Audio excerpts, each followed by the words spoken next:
U.S. employers slammed the brakes on hiring over the last 2 months and wages fell in September, raising new doubts the economy is strong enough for the Federal Reserve to raise interest rates by the end of this year. Payrolls outside of farming rose by 142,000 last month, and August figures were revised sharply lower to show only 136,000 jobs added that month, the Labor Department said on Friday. That marked the smallest 2-month gain in employment in over a year and could fuel fears that the China-led global economic slowdown is sapping America's strength.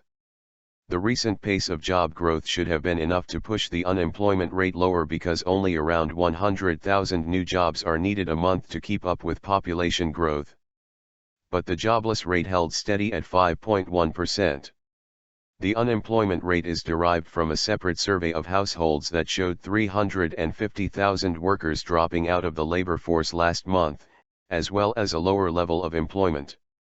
The share of the population in the workforce, which includes people who have jobs or are looking for one, fell to 62.4%, the lowest level since 1977.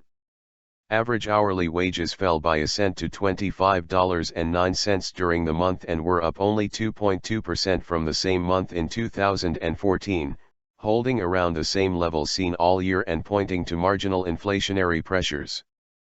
Fed Chief Janet Yellen said last week the central bank would probably have to raise interest rates this year to keep the economy from eventually overheating. Investors have doubted that view, and Friday's data made them less credulous a hike could come at the Fed's last policy meeting of the year in December. Economists polled by Reuters had expected job growth of 203,000 in September. U.S. stock index futures slid after the data, Treasury yields sunk and the dollar fell sharply against a basket of currencies. All told, revised estimates meant 59,000 fewer jobs were created in July and August than previously believed.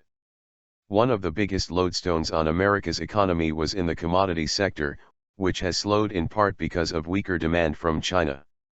The price of oil has fallen nearly 50% over the last year, and U.S. mining payrolls, which include energy sector jobs, fell by 10,000 in September, the 9th straight month of declines.